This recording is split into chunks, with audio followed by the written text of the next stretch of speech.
Hola amigos, ¿cómo están? Buenas tardes. Bueno, lo prometido es deuda, ya estamos aquí con nuestro segundo video de programación neurolingüística. Recordaremos que en el primero hablamos específicamente de la definición de PNL y decíamos que PNL es el arte de la excelencia personal, el arte del pensar sobre el pensar o bien la estructura del pensamiento subjetivo del hombre, que es de hecho la definición que a mí en lo personal me gusta mucho más, ¿no? Y bueno, les dejé una tarea, ser conscientes de los pensamientos que tenemos día a día cada uno de nosotros y cómo es que estos pensamientos nos pueden ayudar o a veces nos pueden bloquear para el logro de metas y de objetivos.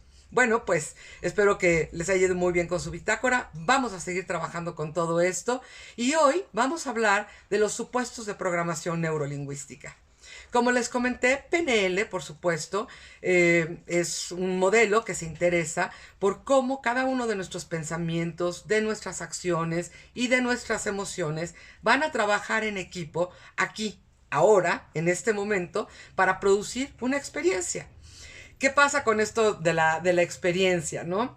Que si nosotros imaginamos que nuestra mente es una maquinaria maravillosa, pero al mismo tiempo muy complicada, bueno, pues sabremos que para poder llegar nosotros a una conducta o a retroalimentar sobre una situación, es que lo que nosotros percibimos en el aquí y en el ahora, pues esta información externa que viene de nuestro entorno, va a entrar a nuestros filtros perceptivos primero.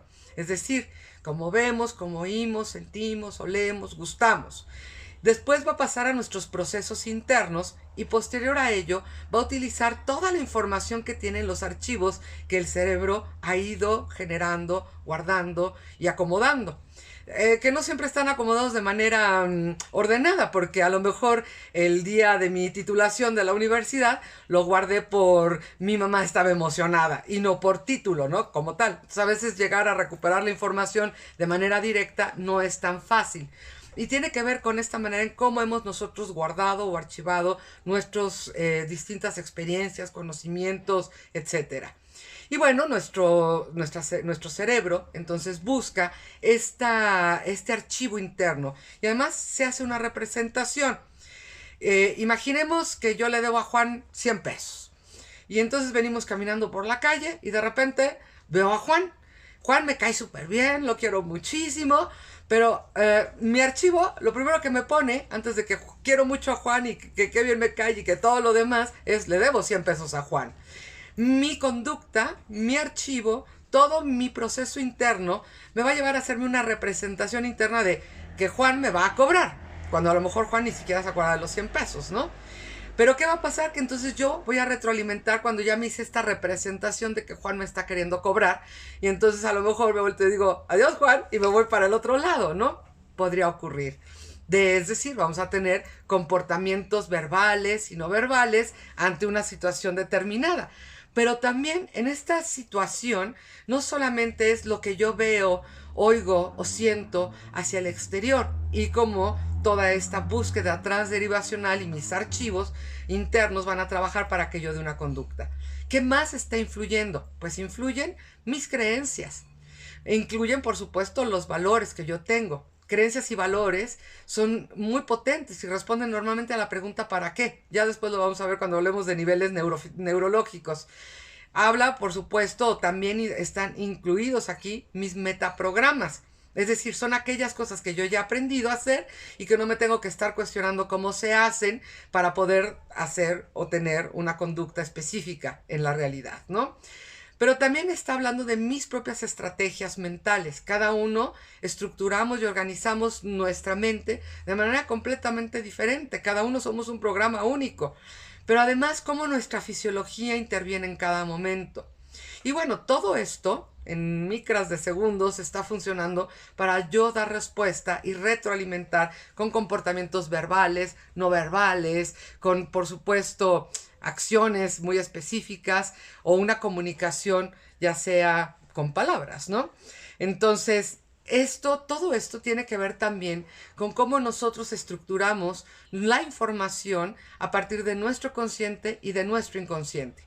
Ya la vez pasada yo les hablaba que nuestro inconsciente más o menos capta alrededor de entre el 3 al 5 al 7% como máximo de lo que está ocurriendo en la realidad. Y nuestro inconsciente es el encargado de ese 95 a 93% que podemos tener.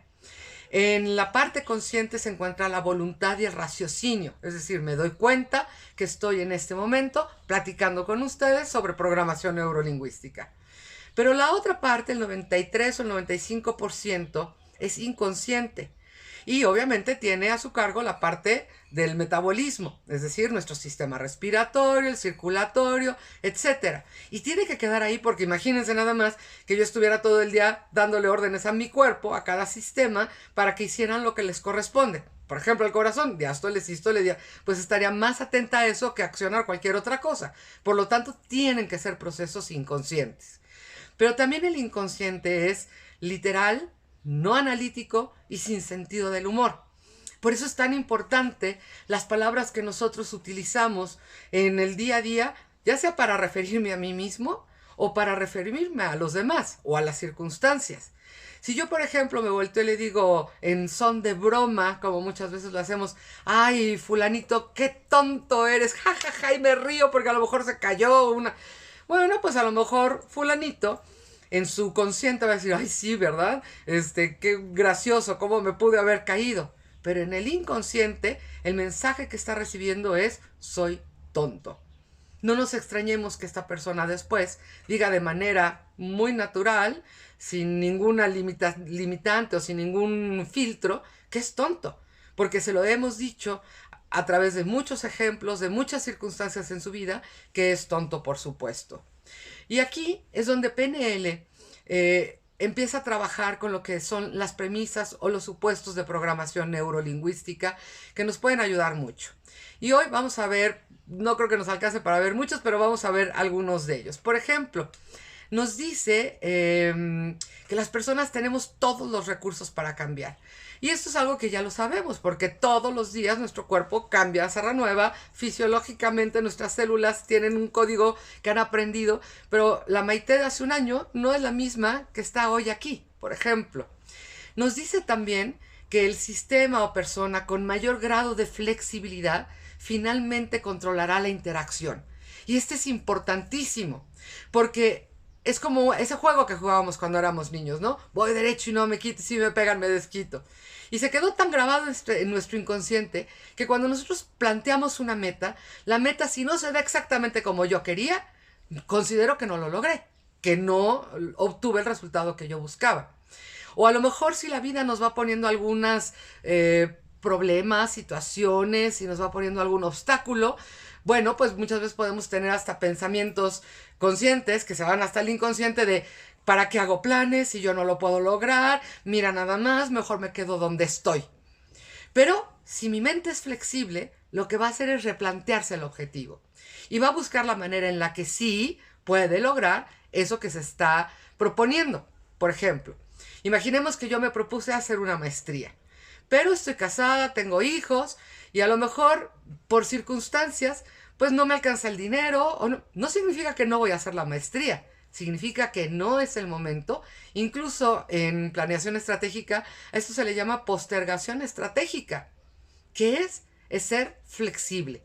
Acuérdense, el sistema o persona con mayor grado de flexibilidad finalmente controlará la interacción, ¿no? Hay otro principio que me gusta mucho y que quizás sea de los más potentes que hay, además de lo simple que es, ¿no? Dice, cada persona tiene su propio mapa de la realidad. O como lo maneja PNL, el mapa no es la realidad, ¿no? ¿Por qué? Pues porque imaginemos que cada ser humano, cada uno de nosotros, somos como una cámara fotográfica. Y estamos sentados en diferentes posturas o posiciones. Bueno, pues el que esté en la posición en la que yo estoy, pues a lo mejor va a estar viendo que tengo frente a mí, a mi cámara, tomándome el video. Pero quien esté frente a mí va a ver a lo mejor los libros. Quien esté de este lado a lo mejor va a ver el jardincito chiquito que tengo. Y quien esté de este lado va a ver otra parte de mi oficina en la que yo trabajo. Si yo les preguntara saliendo de aquí qué es lo que vieron, qué es lo que percibieron, bueno, cada uno me va a decir algo diferente. A lo mejor uno me va a decir, oye, qué lindo tu aguacate que ya está dando aguacates, por ejemplo.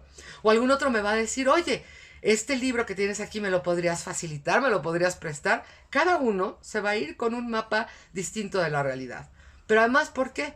Porque cada uno hemos creado mapas distintos de la realidad por circunstancias fisiológicas. Cada uno vemos, oímos y sentimos de manera diferente. Y bueno, ¿cómo es que esto pasa? Pues imagínense, es como cuando discutimos, por ejemplo, de un rosa. No, no es rosa, es fucsia. No, no es fucsia, es violeta claro. Y cada uno tiene un leve diferencia en cómo percibimos. A lo mejor alguien llegó y dijo, hola, ¿cómo estás? Uno dice, oye, qué lindo te saludó. Y a lo mejor otro dice, oye, no, te saludó de malas, lo hizo a fuerza. Cada uno vemos, oímos y sentimos diferente. Pero además también este mapa de la realidad se construye de manera distinta porque cada uno venimos de padres distintos, es decir, por cuestiones sociales diferentes.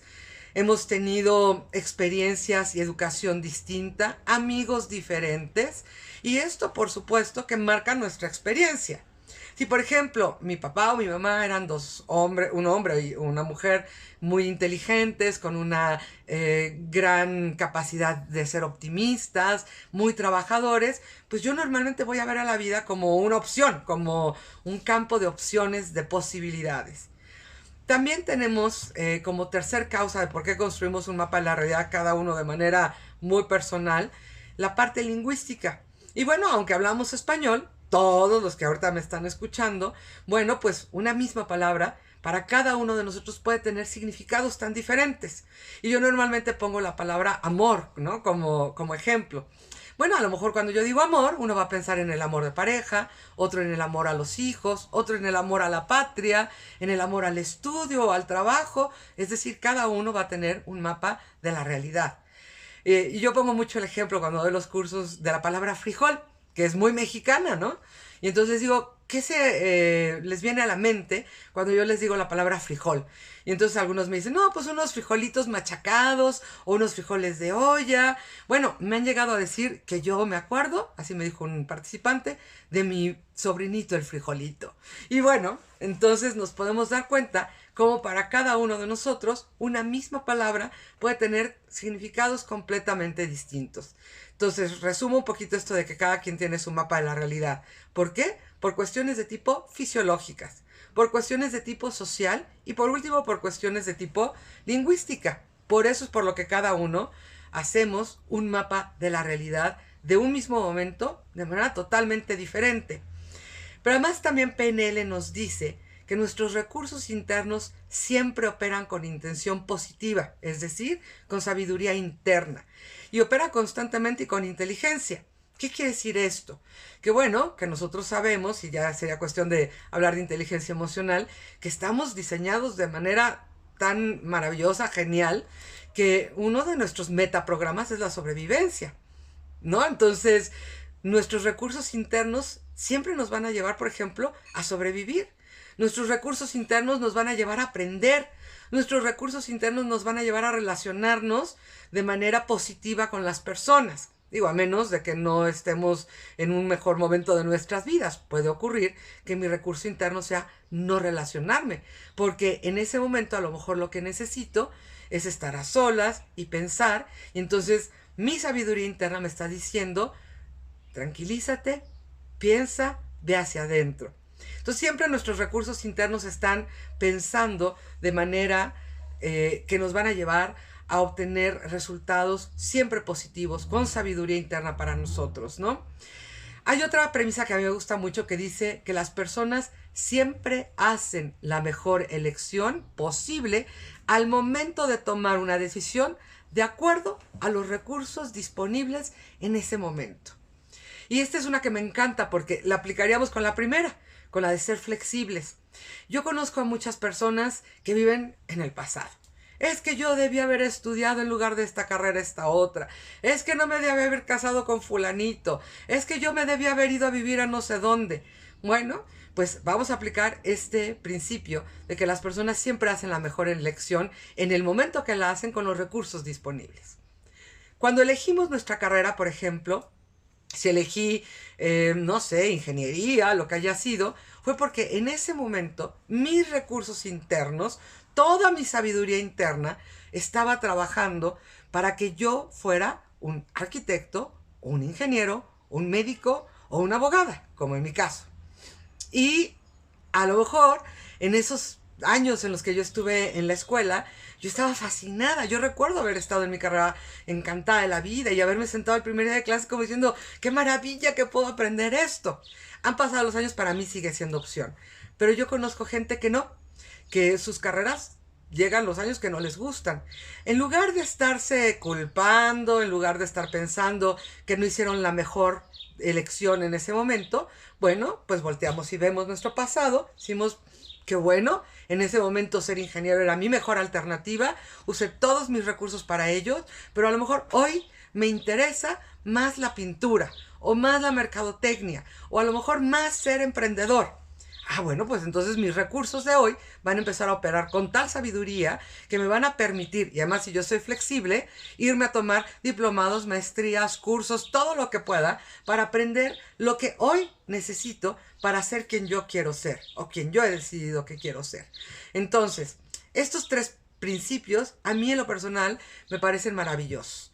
La flexibilidad, el entender que cada uno tenemos nuestro mapa del territorio y por último que cada uno hacemos la mejor elección en el momento que la hicimos con los recursos que teníamos en ese momento.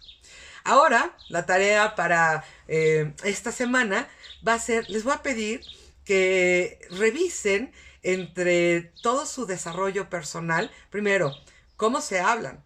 ¿Se acuerdan que hablábamos de esta manera literal, no analítica y sin sentido del humor? Porque si no me estoy hablando de la manera correcta, estoy bloqueando todos mis recursos y mi sabiduría interna. Entonces, empecemos por identificar cómo nos estamos hablando. Cuando me equivoco, me digo, no importa, Maite, no importa, esta es una alternativa, una forma de aprender a cómo nos hacen las cosas.